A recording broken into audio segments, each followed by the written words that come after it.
اگر آپ کو میری یہ ویڈیو پسند آئے تو like, comment and share, subscribe کرنا مت بھولیے۔ السلام علیکم دوستوں، میرا نام ہے پلوشا شین اور میں پڑھنے جا رہی ہوں آج کا ناول جس کا نام ہے ضبط غم، جسے لکھا ہے فضا عادلی اور آپ آواز سنے ہیں پلوشا شین۔ جی تو میرا نام ہے پلوشا شین۔ اس کے 37 پارٹ پہلے اپلوڈ ہو چکی ہیں اور آئی ہوپ کہ آپ سب لوگوں کو یہ ناول بہت زیادہ پسند آ رہا ہوگا۔ اس کے 38 پارٹ میں آپ سب کو ویلکم کرتی ہوں، تو چلیں شروع کرتے ہیں۔ اگلے دن کا سورج سواں نیزے پر آ پہنچا تھا، مگر وہ بان کی ننگی چرپائی پر اوندھی پڑی سو رہی تھی۔ ارے او کمبخت، اٹھ جا، دھیاڑی نکل رہی ہے، غزالہ نے گلی کے دروازے سے اندر جھانکتے ہوئے تقریباً چوتھی بار آواز لگائی تھی۔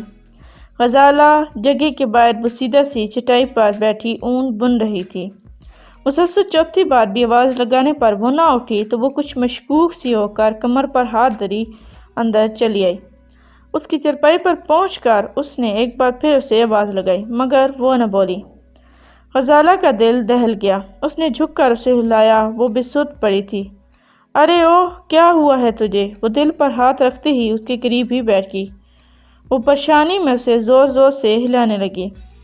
اس کے ذہن میں آیا کہ اس کی نبض چیک کر لے کہ زندہ ہے یا مر گئی ہے۔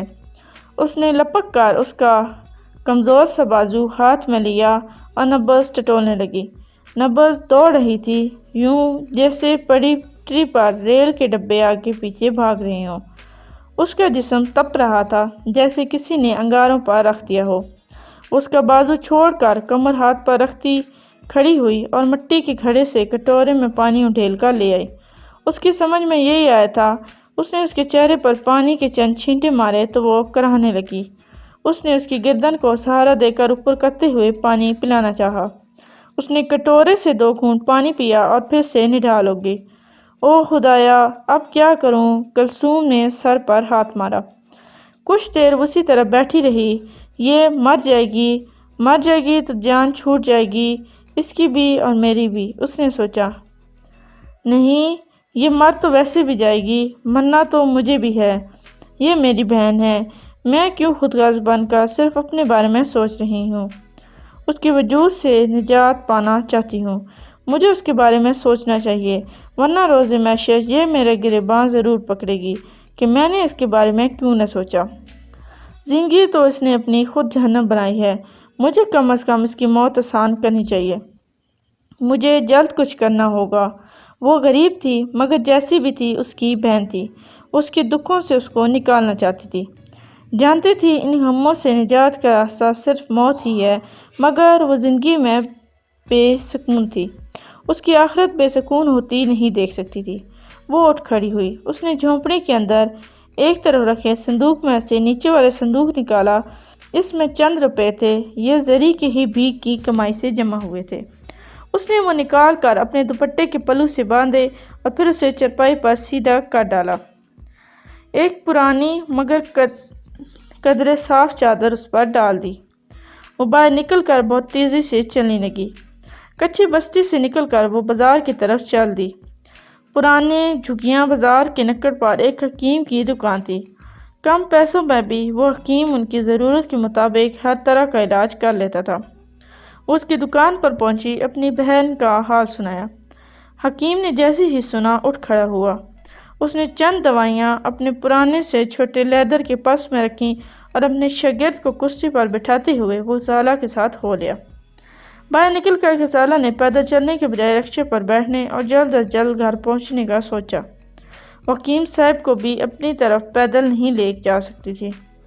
15 منٹ کی پیدل واک اور رکشے پر 5 منٹ میں طے پائی۔ رکشے والے کو 50 روپے تھما کر وہ حکیم صاحب کے ساتھ تیزی سے نیچے اتری۔ دونوں ایک ساتھ جھگی میں داخل ہوئے۔ وہ ابھی بھی چرپائی پر اسی حالت میں پڑی تھی جس میں وہ اس کو چھوڑ کر گئی تھی۔ جھگی میں ایک پرانی لکڑی کی کرسی پڑی تھی۔ غزالہ نے فوراً گھسیٹ کر چرپائی کے قریب کر دی۔ حکیم اس پر بیٹھ گیا اور اس سے کیا ڈنڈے کی مانند بازو پکڑ کر نبض چیک کرنے لگا۔ اس کے چہرے پر پریشانی کا عنصر تھا۔ کب سے ہے یہ اس کا حال؟ حکیم نے پوچھا۔ وہ جی رات کو ٹھیک ٹھاک سوئی تھی، اس نے جواب دیا۔ ہاں، مگر یہ تو سدا کی بیمار لگ رہی ہے، بلکہ موت القریب ہے۔ حکیم نے سیدھا سادہ اس کی موت کی متوقع پیشگن کر دی۔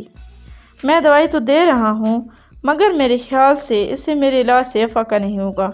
تم اس کی زندگی چاہتی ہو تو کسی ہسپتال میں لے جاؤ۔ حکیم نے کسی لگی لپٹی کے بغیر اپنی نیم حکیمی کا مشاہدہ بیان کیا۔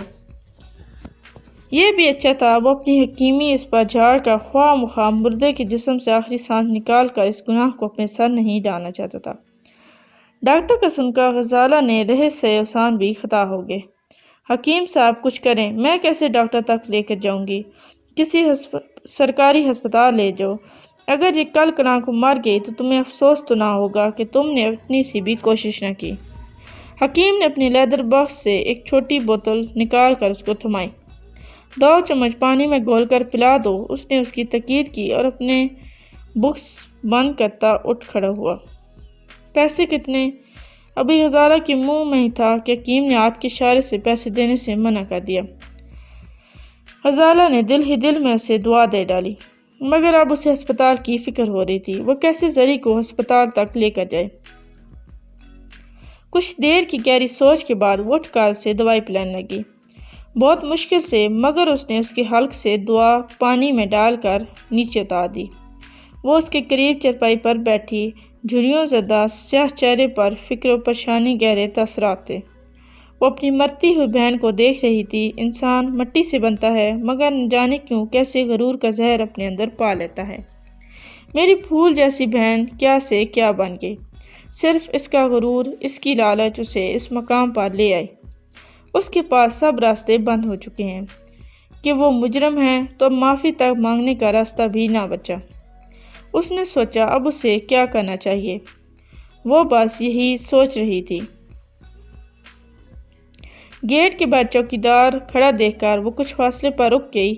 اس میں بالکل ہمت نہ ہو رہی تھی کہ وہ قدم آگے بڑھائے، مگر اس کے پاس اتنا وقت نہ تھا کہ وہ دوبارہ سوچے یا یہاں سے واپس چل جائے۔ وہ گھر سے فیصلہ کر کے نکلی تھی، اس نے ہر حال میں گیٹ کے پار جا کر ریحان محمود سے ملنا ہے۔ وہ جیسی بھی تھی اپنی بہن کی ٹوٹتی سانسوں کو مزید اذیت میں نہیں دیکھ سکتی تھی۔ اس نے عمر گزاری تھی، وہ جانتی تھی اس کی بہن کی سانسیں ایک دیدار اور ایک پکار میں اٹکی ہیں۔ آنکھوں کو دیدار طلب اور جسم کو گناہوں کے بوجھ سے معافی کے بدلے دل کا قرار ملتے ہی اس نے پرسکون ہو جانا ہے۔ آج اس نے ہر حال میں یہ طلب مٹانی تھی، اس لیے چاہے اسے پیر پڑ کر ہی صحیح مگر ریحان محمود کو منانا پڑے گا تو وہ منا لے گی، اور کوئی بھی حد پار کرتی وہ طے کر چکی تھی۔ اس نے اپنی بہن کی اذیت ناک زندگی کے یہ ایام اپنی آنکھوں سے دیکھے تھے۔ مٹی کے اوپر تو اسے اس کے غرور نے راکھ کر ہی دیا تھا۔ وہ نہیں چاہتی تھی کہ مٹی کے نیچے بھی زری بے سکون رہے۔ وہ چھوٹے چھوٹے قدم اٹھاتی گیٹ کے قریب پہنچ گئی۔ اس نے سر اٹھا کر اس گیٹ کے در دیوار پر ایک نگاہ ڈالی۔ یہ وہی گھر تھا جہاں زری کی بارات اتری تھی۔ زندگی میں جیسے باقی سب کچھ بدل چکا تھا ویسے ہی اس گھر کی عمارت میں بھی بدلاؤ آیا تھا۔ چھوٹے شجر بڑے ہو چکے تھے، بڑے شجر بوڑھے اور بوڑھے کاٹے جا چکے تھے، مگر چاردیواری کے باہر اسے جامن کے تناور درخت نظر آئے۔ جامن زرتاشا بیگم کو بہت پسند تھے۔ یہ درخت ریحان نے اس کے لیے لان میں لگوائے تھے۔ شادی کے 5ویں روز جب غزالہ زری سے ملنے اس کے گھر گئی تو اس نے بہت خوشی سے چکھتے ہوئے غزالہ کو وہ جامن کے پودے دکھائے تھے۔ گھر کی عمارت کو دیکھ کر غزالہ کے گلے میں ایک پھانس سی اٹکی تھی۔ بھائی بات سن، کیا صاحب گھر پر ہیں؟ وہ رامو کاکا ہی تھے۔ ان کے پرانے ملازم بہت عرصہ گزار چکے تھے، وہ اب بوڑھے ہو چکے تھے۔ اگر وہ جوان ہوتے اور ذہن پر زور ڈالتے تو اس عورت کو فوراً پہچان لیتے کہ کون ہے، مگر بڑھاپے کے سبب ان کی یادداشت کچھ کمزور ہو چکی تھی۔ پہلی نظر پڑنے پر وہ عورت انہیں کوئی بھکارن معلوم ہوئی۔ صاحب گھر پر ہوں یا نہ ہوں، ان کی جیب میں بھکاریوں کے لیے ہر وقت چندہ موجود رہتا ہے، جو ہر ماہ باقاعدگی سے ریحان یہاں گیٹ پر آنے والے بھکاریوں کے لیے انہیں دے دیا کرتا ہے۔ انہوں نے بغیر کوئی جواب دیے جیب سے 50 کے 2 نوٹ نکالے۔ لو بی بی یہ رکھ لو، وہ ان کو ہاتھ میں تھماتے ہوئے بولے۔ نہیں یہ نہیں چاہیے بھائی، صاحب کو بلاؤ، مجھے صاحب سے ملنا ہے۔ اس نے پیسے واپس کرتے ہوئے کہا، صاحب گھر پر نہیں،